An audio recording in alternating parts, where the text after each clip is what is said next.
Hi, Nichole. One of the positives that you mentioned in your post was the effectiveness of an online education. It's been said that internet-based learning is just as effective as traditional classroom learning.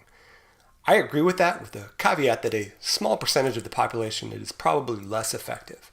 Now, for me, it's more effective, mainly because I feel less distracted. I'm not talking to anyone or paying attention to things in the class that are happening that are not related to class.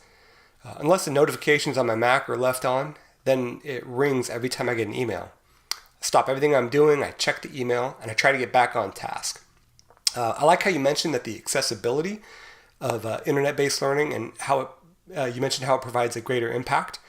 I think that because of this, getting an education or becoming educated is undoubtedly more of a reality for a lot more people.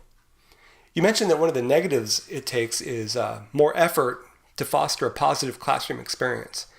And I would argue that a classroom experience has a very strong influence on the learner's receptiveness, and that creating that environment to foster learning is a task that leads or yields incredible value. You also discuss motivation as being required by the student. One of my children does the right thing simply because it's the right thing to do. Another also does the right thing, but I suspect that it is only done because I am there to ensure that it happens.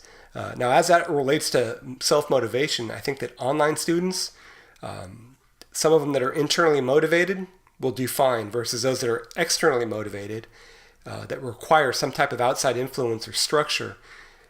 They might have a bit harder of a time to keep them on task. Thank you for your post, Nichole. Thought you did a great job.